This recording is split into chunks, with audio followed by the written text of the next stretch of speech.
Mm. Hello and welcome back to the Masonic Roundtable, a weekly program where Masons from around the world get together to talk about Masonic news and opinions in a friendly and social manner. As a reminder, the thoughts and opinions expressed here are solely the opinions of the participants and do not represent any Grand Lodge statements or positions. Make sure you keep your conversations open for the public and on the level. And to interact with us, catch us live every Thursday night on Facebook and YouTube land. So hello and good evening. The chats are always fun. We can't get to all of them, but your chats may show up in the show. And if you can't catch us live, catch us in the replay or in your favorite podcasting app. You know me, John Ruark, past master of the Patriot Lodge, number 1957 in Fairfax, Virginia. Isn't that right? Let's see. Any other past masters here? There's one. Hello. We found one. Yeah. Hello, it's me. Hi, I'm back. Let's see. Who am I? I'm Joe Martinez, and I can finally say I am past master of Manassas Lodge number 182 in Manassas, Virginia, for the last time. Yes. No more of that. No, it's just serenity and harumph. We got to get a harumph sound. Serenity now. Serenity now. Yes. Namaste. Good to see you. Awesome. Next up, Robert Johnson. Hello and good evening. Hello and good evening.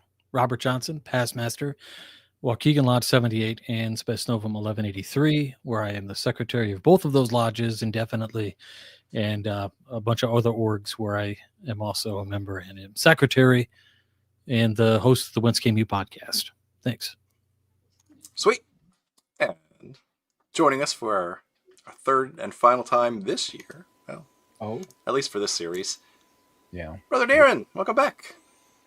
Thanks again for having me, fellas. Hi, Darin. Hi, Darin. Hi, Darin. Hi, Darin. Hello. All right. Let's get into paying the bills. If you want to support the show, head over to patreon.com/the Masonic Roundtable. So we love you guys, and you've made a pretty good year of much love Masonic content. So thank you very much. Thank you. And because we finished our Secret Santa, so all the names have been drawn and all that. But if you're a Knights or Squire of TMR, one of you will be randomly selected to get some cool swag. Probably won't make it in time for Christmas, but hey, stay tuned. It'll be fun. It'll be like a New Year's gift. Yeah, ring in the New Year. It's like Cousin Eddie said, it's the gift that keeps on giving the whole year round. It's not the Jelly of the Month Club. I can guarantee you. We won't buy you a Jelly of the Month Club for sure. What's the Catholic feast that they have 2 weeks after? Was it Three Kings feast? It's not Epiphany, or it'll be for Three Kings. The Epiphany, yeah. Yes. January 6th. Boom. Correct. Masonic goodies. All right. Oh, is that what happens on January 6th? Yeah. By January 6th, because we sure as hell aren't getting them for Christmas. That is the visit of the Magi to the No Three Kings movement. To the baby Jesus. Oh, I thought it was the visit of the Magi to the U.S. Capitol or something. All right. Hey, now. I see what you did there. Okay. Hey, now. Now we get to the other fun part of the show. Tarot card of the week.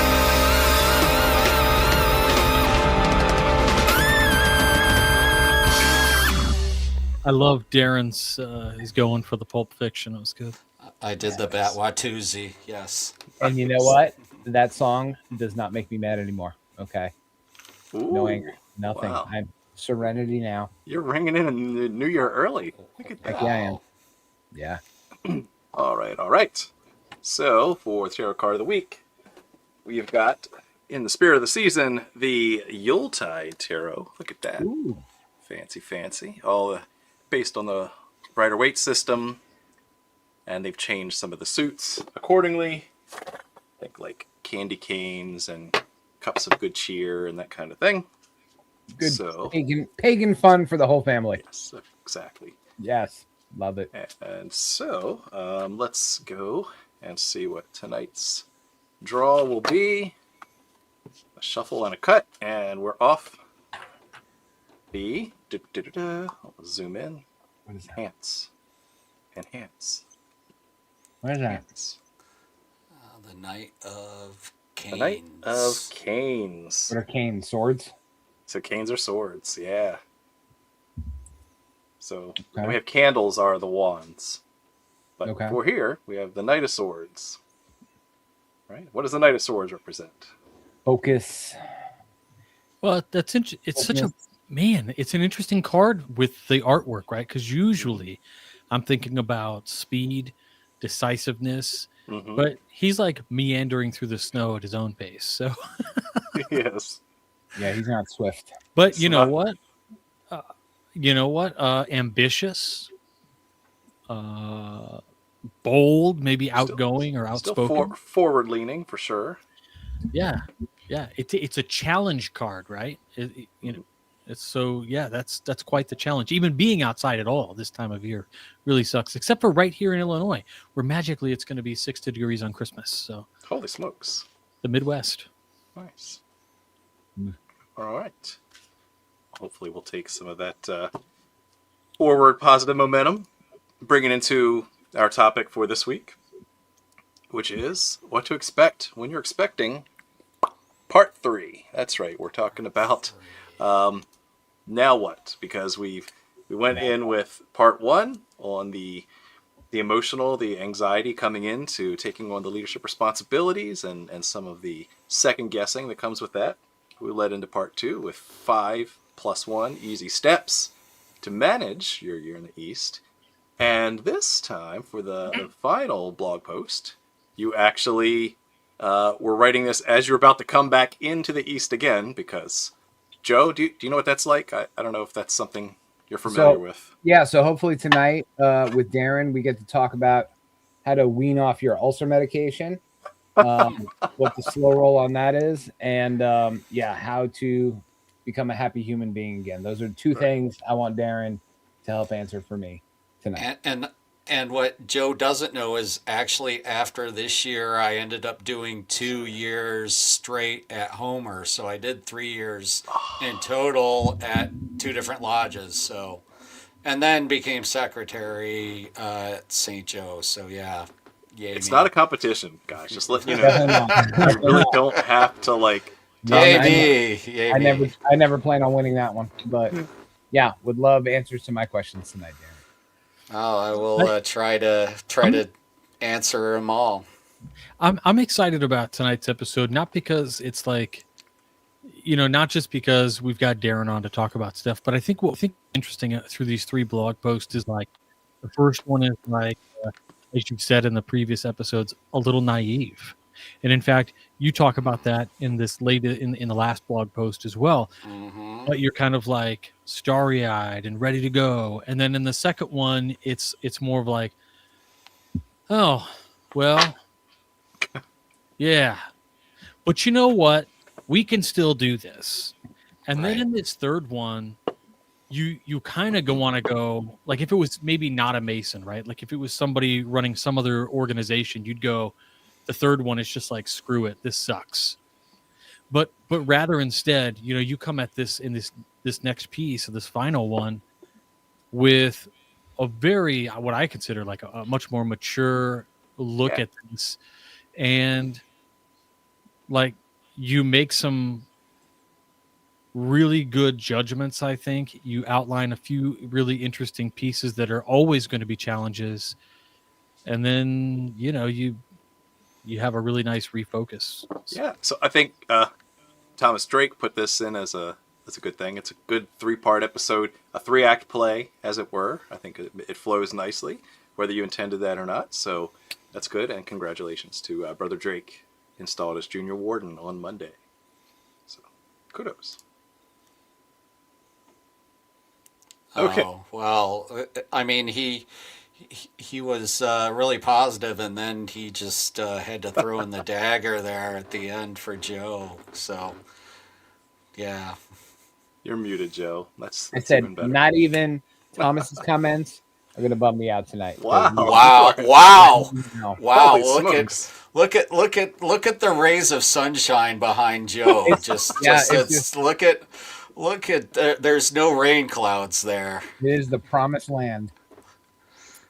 Serenity now. I got you guys. I got you. Oh no.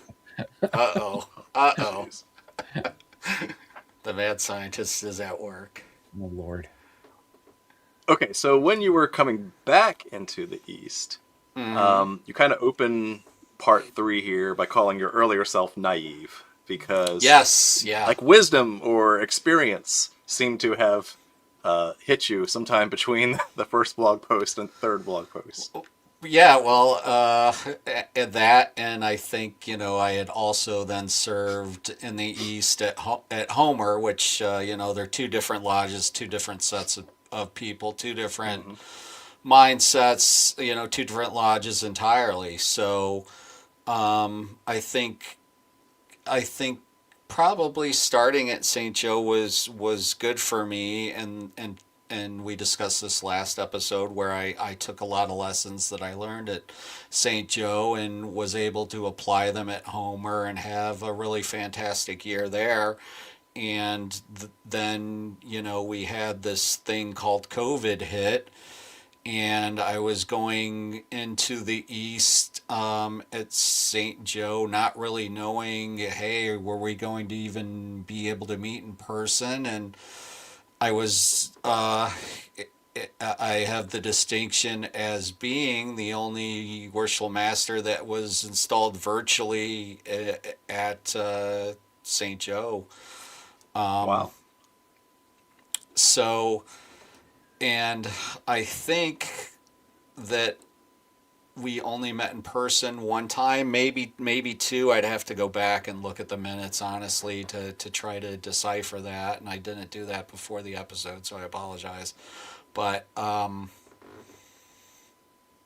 to your point, John, yeah, there was a lot of, coming from the first article where I was not experienced at all, didn't know what to expect, and there was a lot of having, kind of being, having those stars in my eyes, and having a lot of optimism, and to, having that reflection, and then this third article to, being able to say, yeah, I was really a bit naive when I wrote that first article, but now having some experience, this is kind of what I know to expect, and these are my thoughts going in the third time. Now, what I didn't expect was that I think we all kind of saw, at least at the time, and this was, as I said before the episode, this was written end of May, beginning of June 2020. So, we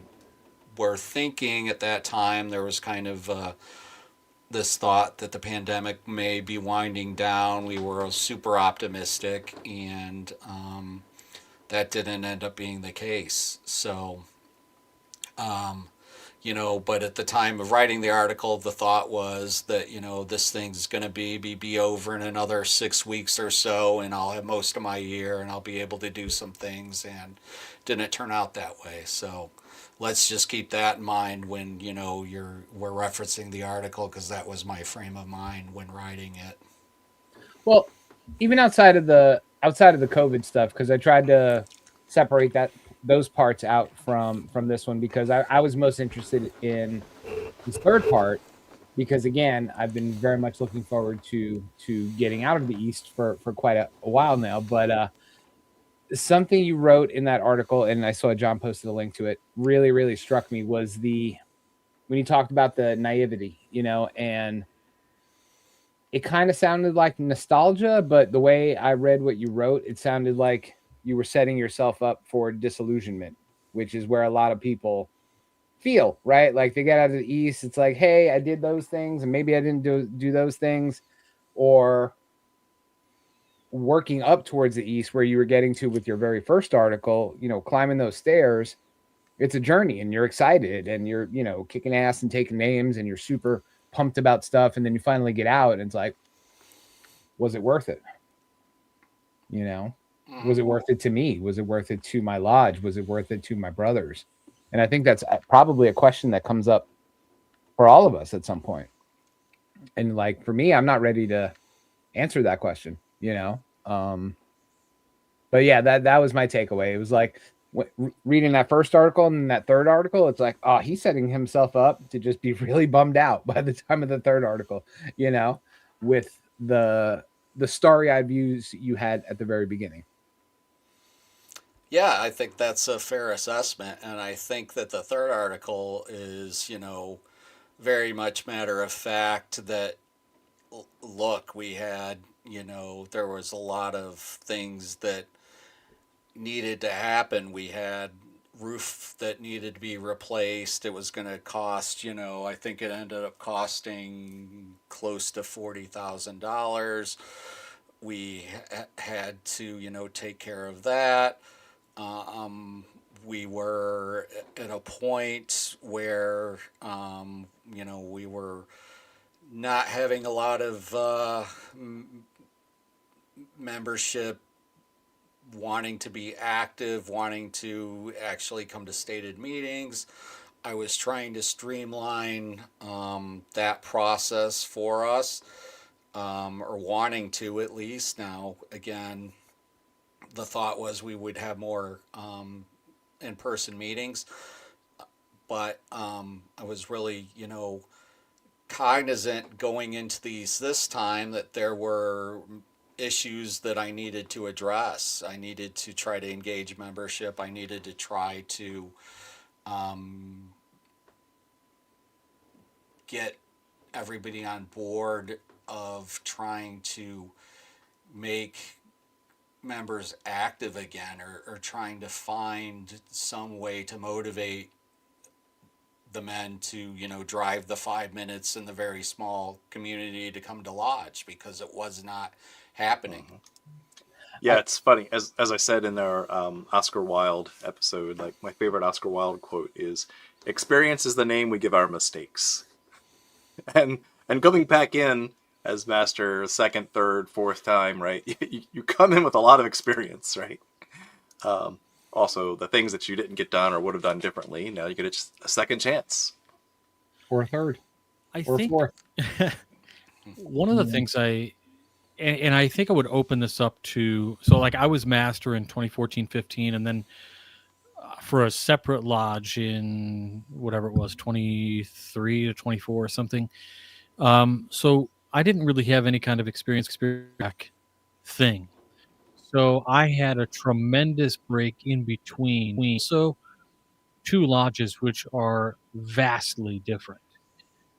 However, when I think about this, one thing that is unique here between, I think, Darin and Joe, and I would love to hear your guys' experience on this one question, which is, when you guys look back on your views on leadership within the lodge, and how they changed from the first term that you ever had to the current one that just wrapped, or most recent, particularly in dealing with the apathy or the burnout that can set in on yourselves as worshipful master after multiple terms. So, said simply, like, how do you, because I know there's apathy and burnout that sets in. How did your views on leadership change with that apathy, and how did you kind of push back against it? Because, like, I know you guys are both self-reflective individuals, so you probably thought, oh man, like, this sucks right now, but I can't let dudes down. So how did you navigate all that, and your views, change? So if Darin will permit me, I already have an answer locked and loaded because I've thought about this. So I can honestly tell you, after my first year as master, as it was coming to a close, I was very bummed. And I think Darin even talks about this in his article. Very bummed that not every single person that I interacted with wanted to come along on the ride with me. Like, we're going to do all these amazing things, and we're going to do masonry this way, and this is the path that we're going to chart moving forward. And we did get some buy-in, but not everybody, and there were a lot of detractors. And after that first year, it really bummed me out. I was you were expecting the regulators to mount up. Absolutely, right? Everybody getting in the back of a 6'4" and just going cray-cray. But no, and it really bummed me out. But strangely enough, after my third term, as master, I didn't have those same feelings. I was like, you know what? I didn't need everybody to come along with me, but the ones that did, I know had a great year, and we all experienced Masonry in a really great way. Not just the way I wanted, but the way that we wanted. And those that participated and those that engaged had a great time. And I was okay with that. So So two very different. if I could then surmise that you sort of went from, damn, this isn't working the way I wanted it to, I'm kind of hurt because not everybody is in it or wants to do the things that I want to do. And your leadership style changed to sort of like invest where the most impact was, and maybe realizing that just because some guys weren't there, it just actually meant that maybe the good stuff that was happening, there was more of that for those guys showing up. Would that be fair? Well, I would add also, especially for that first time, that it really upset me that there were people that thought that the way me and those around me did Masonry wasn't just they didn't want to participate or they didn't want to be involved. They thought it was actually bad. You know what I mean? Like, perfect and stupid example. Like, we hadn't had, the first year I was master, we had 2 table lodges, and we hadn't had a table lodge in that lodge since the 80s, right? So you've got guys in the 80s, 90s, 2000s, 2010s who had no idea that we do table lodges. So the first time I brought it up, it was like, well, you can't do that. That's not allowed. There's no ritual for that. And I'm like, do you people know how to read? Like, we literally have a freaking book. Oh my gosh. It says table lodge ritual on it.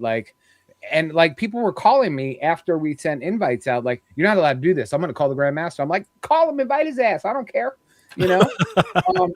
But it wasn't just apathy. It was like, no, you're doing bad things. We're going to correct you because we know more than you. And that was grating after a while, every time, when we'd have RJ come speak, or we had Jamie come speak, or another speaker come in, it's like, that wasn't Masonry, that was offensive. And I'm like, what? So instead of railing against it, again, after the second and third or however many times, I just realized that not everybody's going to come along on the ride with me, and that is okay.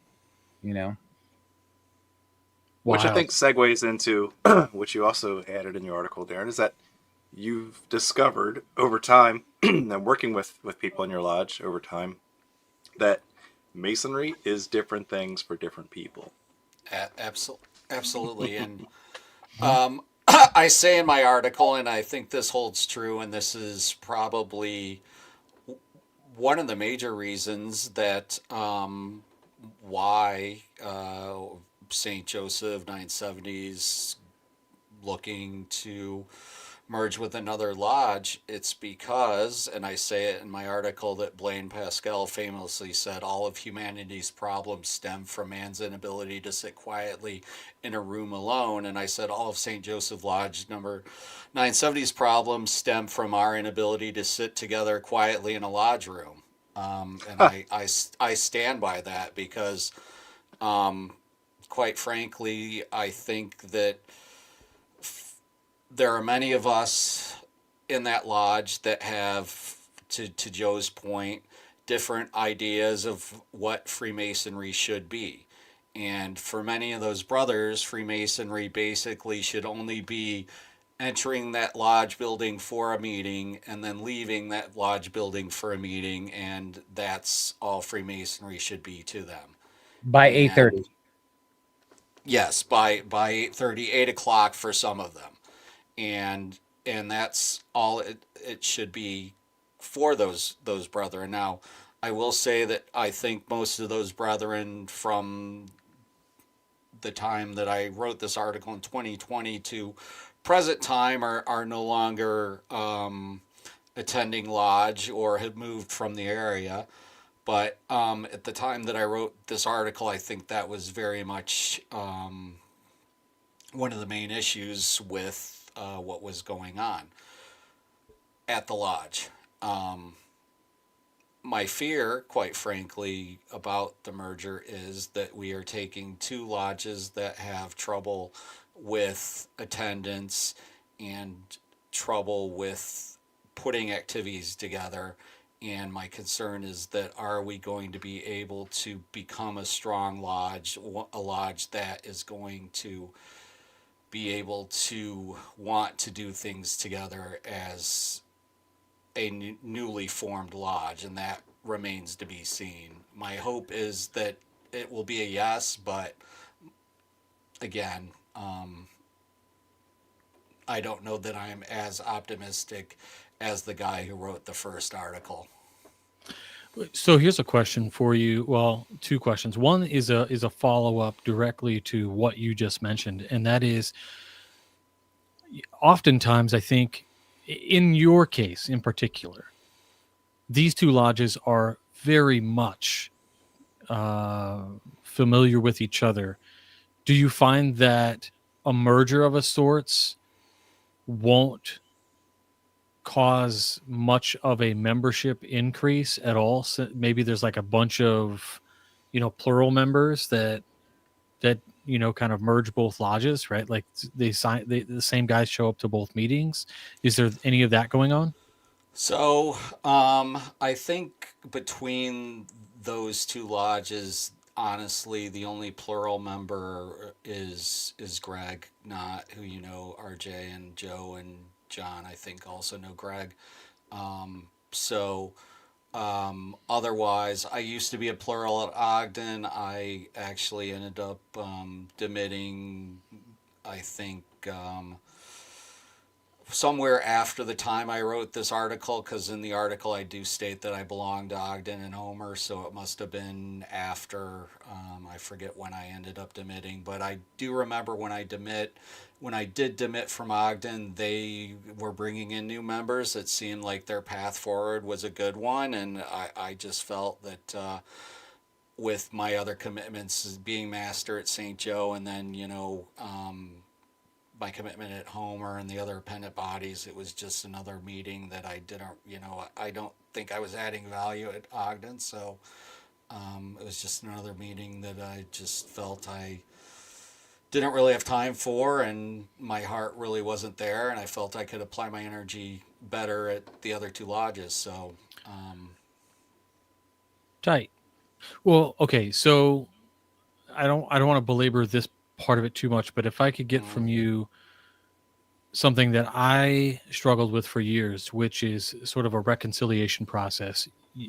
John brought up the fact that you were talked about masonry being different things to different people, and kind of a realization to this effect. But we also know that masonry is specific enough in its foundational documents and in its lectures to tell us what it is about, right? So I guess, how do you reconcile the diverse, I don't know, personal interpretations with the need to maintain a sort of codified or a unified identity at the lodge level? yeah, that's a good question. I think that ultimately we've had a few joint meetings with Ogden, and I do believe that the core of the membership that is active at Ogden, i.e., the membership that is showing up for their meetings and keeping that lodge alive, along with the core that is showing up for our meetings at St. Joe, that we have enough of a good core that really cares about, to your point, the fundamentals of Freemasonry, and that at the end of the day, that both of our combined membership will want to build something that will, out of the ruins, if you will, be able to maybe, like the phoenix, rise from the ashes and create something better. And to that point, both Greg and I are working on new bylaws, new ideas, things that we want to implement to hit the ground running, but also to set a standard of work and a standard of expectation, so that we do not fall into some of the patterns, if you will, that caused us to reach a point where we're at currently.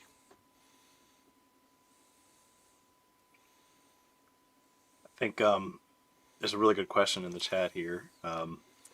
Are issues at the lodges a difference of personality, Masonic goals, or other common issues for small town lodges with regard to not only attendance but pulling members from that area as well?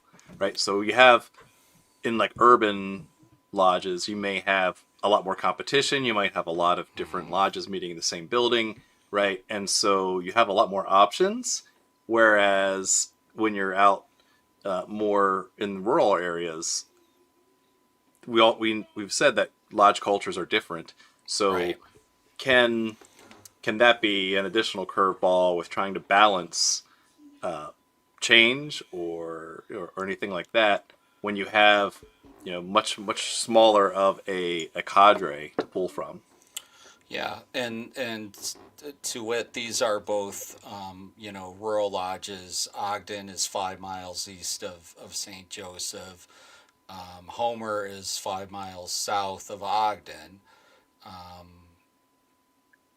And then there's also another rural lodge, Sydney Lodge, which is 5 miles south, essentially, of St. Joseph. So we have a lot of kind of rural lodges with smaller memberships, basically kind of fighting each other, essentially for the same membership pool. Out of all of those rural lodges, I would say population wise, St. Joseph has about a population about 3,500. Demographically, when I did the breakdown of potential membership, which would be males over the age of 18, I think that was roughly about 1,800 men. I didn't do a deep dive into further than that, but if I whittled that down to men that had a belief in a supreme being, that might take that number a bit down a bit more. So just for the sake of argument, let's just say 1,500 men that we have potential pool. Ogden has a population of maybe I think about 800. I think when I did the demographics for them, there were maybe about 300 potential members there. So, obviously it made sense for us also to consider. Ogden didn't have any renters, they didn't have any income. The St. Joseph Masonic building has income, other factors. So it made sense that we kept the building in St. Joseph, A, because of the income, and then B, because of, the potential pool of membership. Easier to convince guys to drive a few minutes than to drive, further down the road to make a meeting. So all things considered,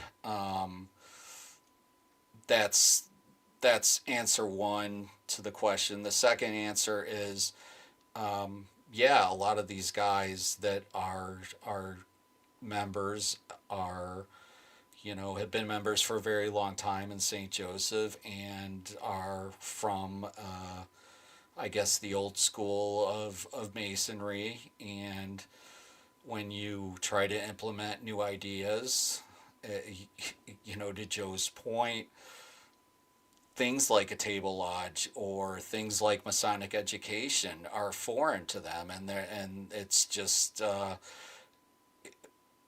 until you are able to show them the benefit of it and get their buy-in, it's going to be a tough sell. But once you are able to show them that it is beneficial, and when you get them to buy in, it's wonderful. I mean, one of the best compliments we've ever gotten on Masonic education is from some of the older members who have actually now come to expect it, and they get upset when you don't provide it, and that's an amazing turnaround.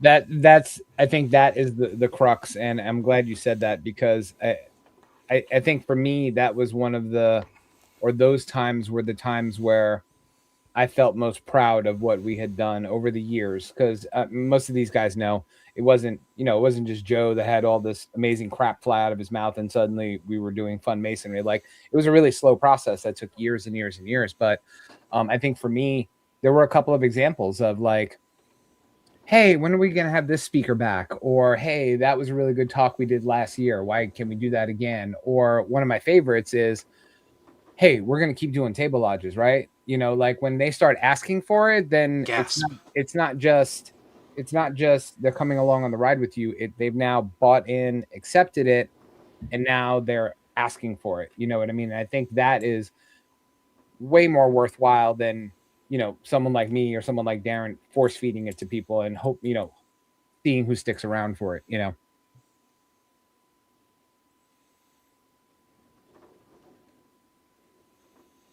I was done. Concur. Continue talking. Thank you.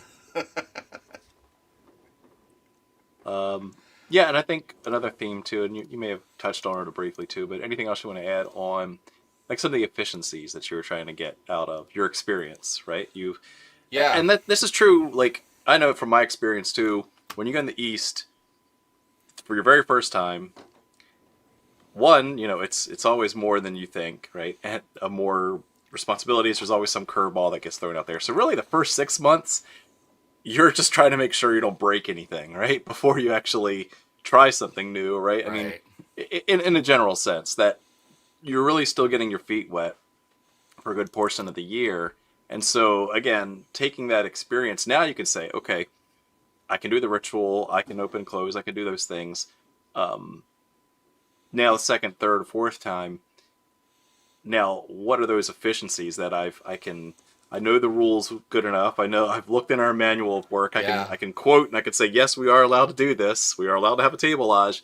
Like, what are those kind of things that you were able to do the second, third time around that you had the confidence to do? So two things that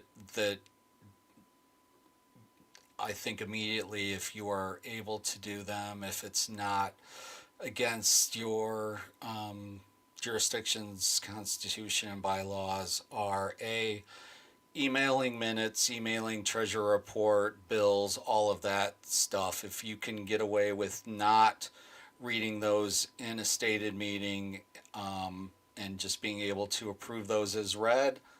Oh, wow. I guess, Joe, that's not allowed in Virginia. It's Virginia problems, yeah. I apologize, but I do too.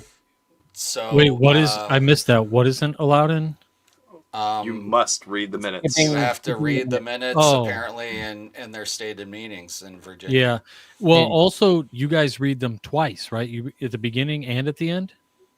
No, we don't read. We read the minutes of the meeting that you literally just sat in. Oh. Like, we don't read. Well, so... yeah, that sucks. I mean, the thing is I've been to a lot of places where the minutes from the previous meeting have to be read at the beginning of the next meeting before moving on. That was the case for every year at Waukegan, even though we have this stipulation. And just this year,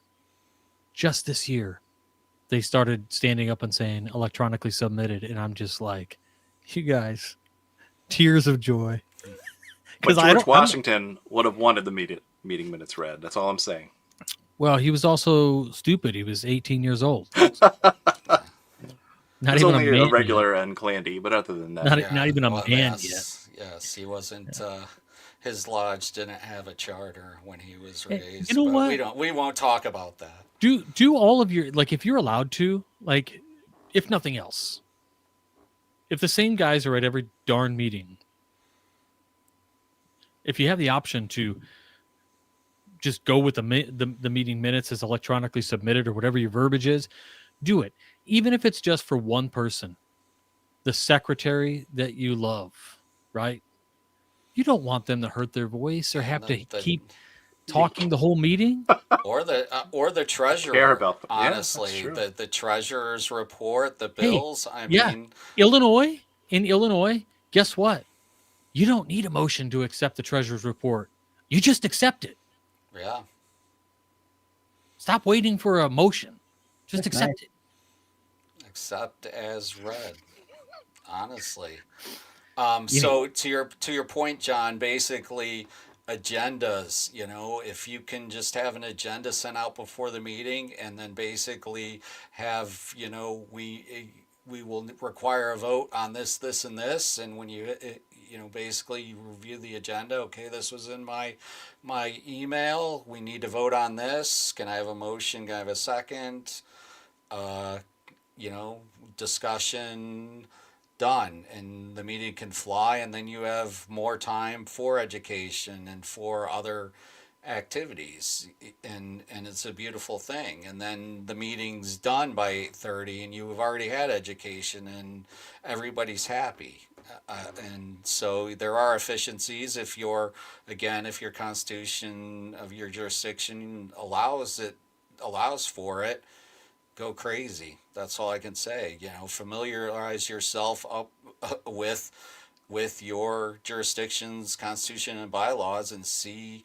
And now with AI, I know I'm talking to the guy who wrote an article about not liking AI and worries about AI, but if you can use it to make your job as a master, or if you're secretary, treasurer, etc., if you can use it to make your job more efficient, knock yourself out. Load your constitution bylaws into AI and ask it questions to help yourself to make the meeting flow more efficiently.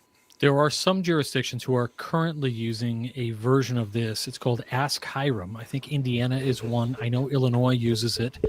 They essentially is not one. Roger Van Gordon confirmed that for me. Oh, okay.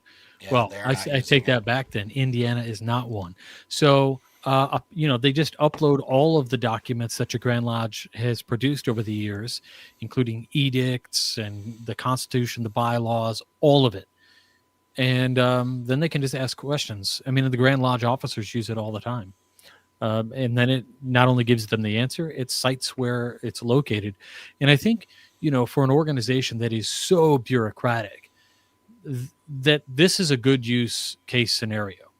Now, I think where we could get lost in that, right, is where the Grand Master has the sole authority to interpret those bylaws.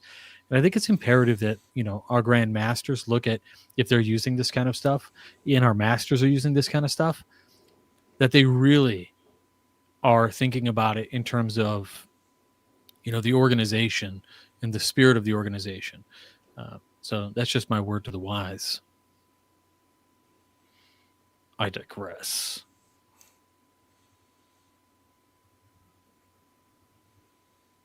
And silence.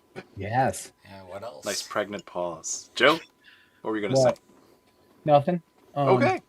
Yeah. Well, so can I ask? I want to ask another question, John. Can I do that? Yes, you can. Okay.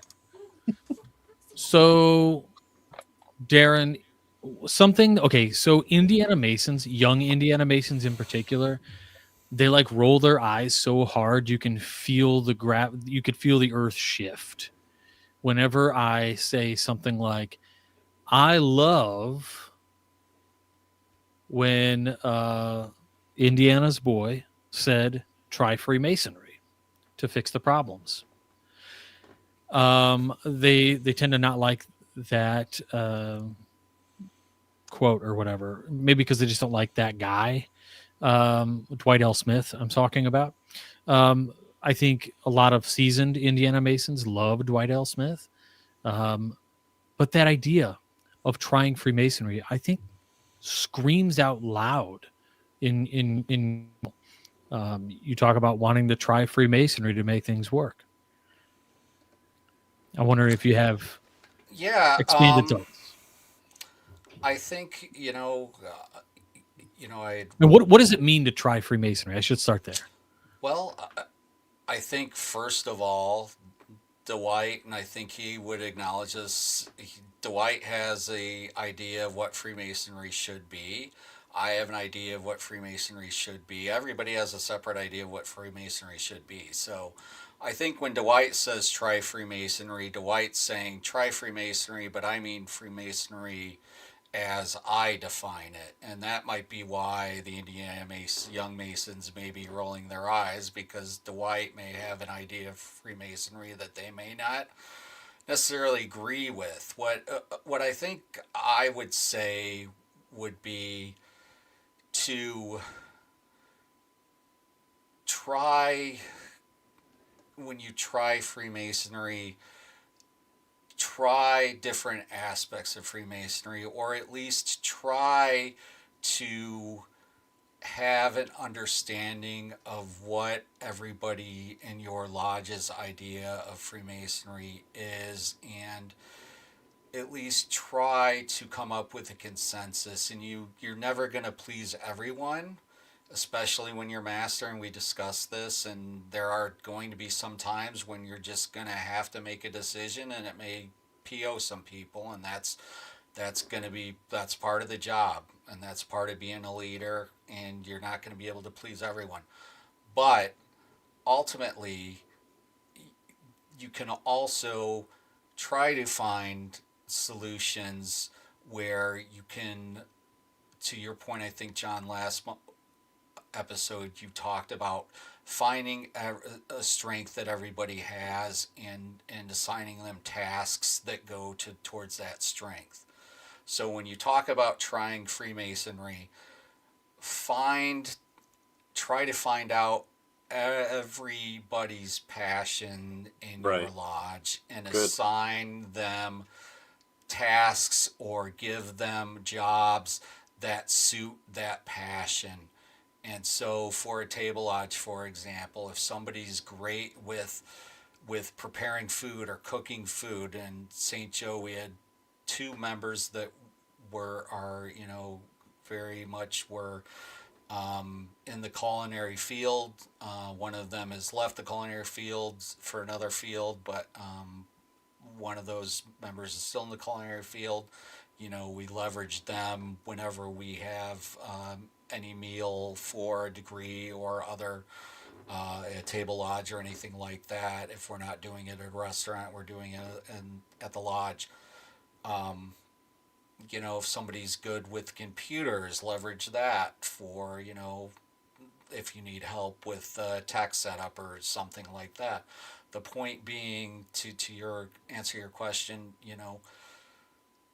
try Freemasonry. Well, try to involve everyone in what your, as master, idea of Freemasonry should be for that year. And I think you'll do okay. There you go. I think we have a great question to end it on for you. So thanks again for this 3-part series. And if we're going to try Freemasonry, or if Masonry is different for each person, Darin? What is Freemasonry to me? Wow. Freemasonry. Keep in mind, Grand Lodge, Illinois is watching. I'm kidding. Oh yeah. For all time. Well, now I have to plead the fifth, because RJ's made me paranoid. Sorry. No. Great question. Freemasonry for me, it is a man. It's a system of morality. No. I mean, it is, but it isn't. It's personally for me, Freemasonry has filled a void that a spiritual void for me. It has allowed me to meet individuals that I would have never had a chance to meet. It has allowed me to meet just top-notch men. It has allowed me to it has unlocked a passion in me. It has unlocked a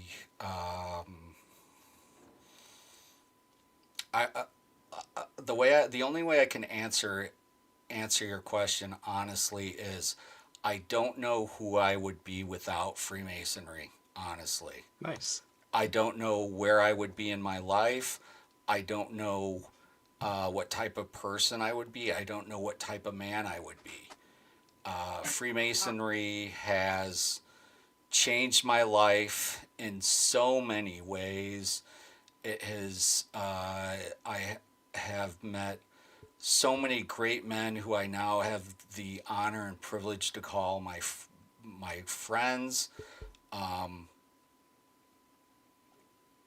And it just has just had such a profound impact on me in my just so many ways. It's just such a difficult question to answer honestly. I could go on and on and on, and so for brevity of time, that's the best answer I can give you. It's great. It's from the heart for sure, because it definitely, like you said, unlocked a lot in you and made you a better person. So I'm really excited about that.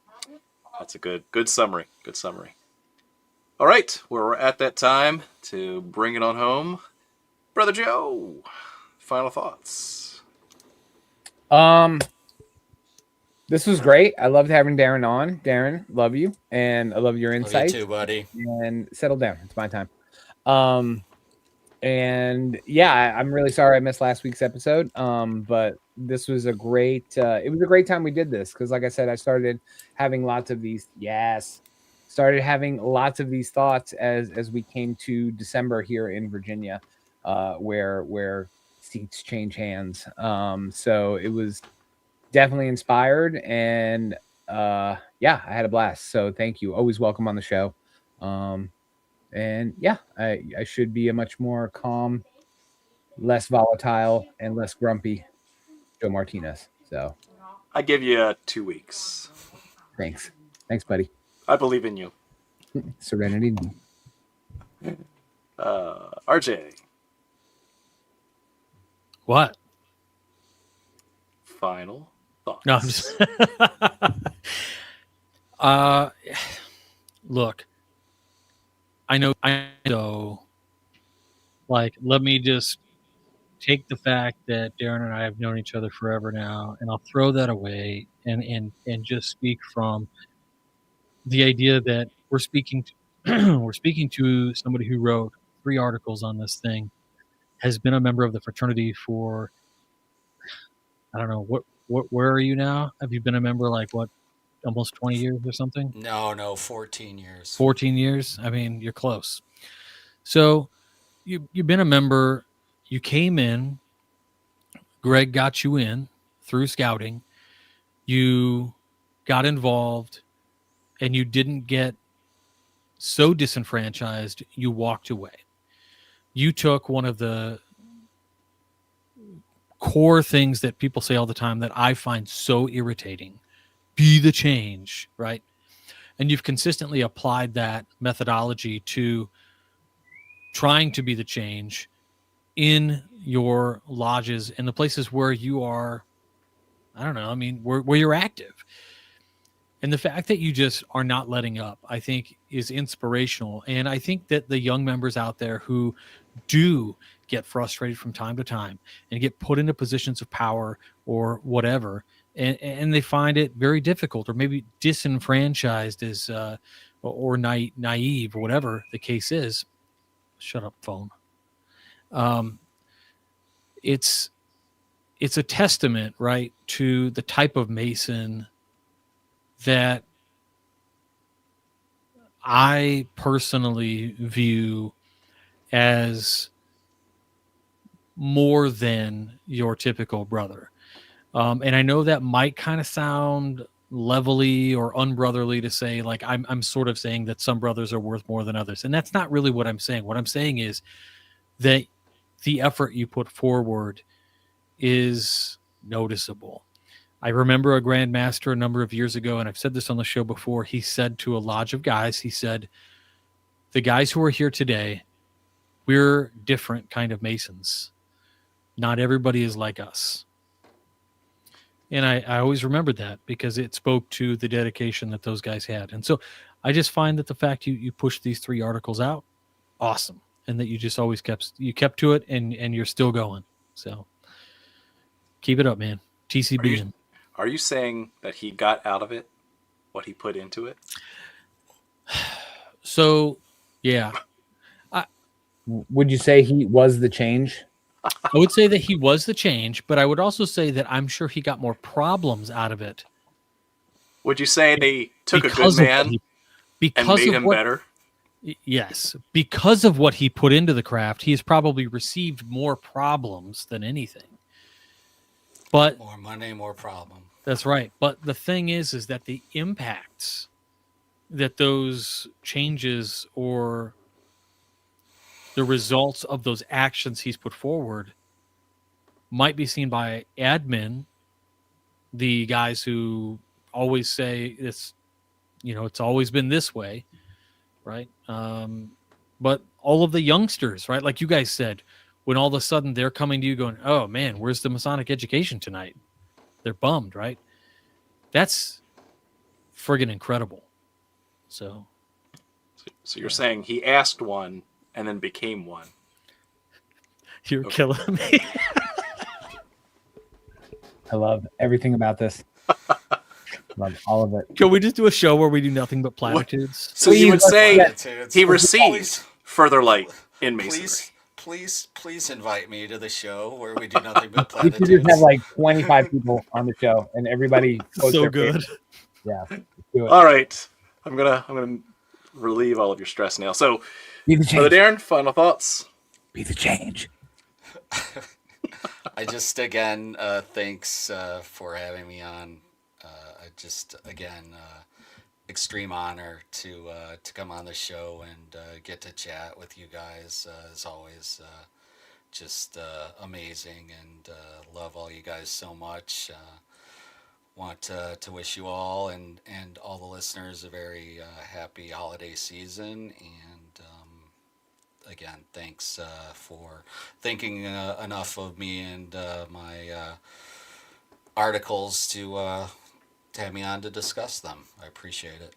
It's More than timely you'll and know. valuable. I So want to thank you wish so much. everybody. I want to wish everybody a happy Be the Change, and just continue to be the change. That'll put you back in the East with that kind of attitude. Oh. This was fun. So again, thanks again, Brother Darin, for coming on and ending out the year because it's that time of year where we're going to take Christmas off. But because Christmas and New Year's falls on a Thursday, we're going to take off New Year's as well. And we'll see you right into the next year. So stay tuned for that. Have an excellent, happy Christmas, Kwanzaa, and be good to everyone. So thank you all very much for watching. Be the change and keep searching for more light. Have a good night.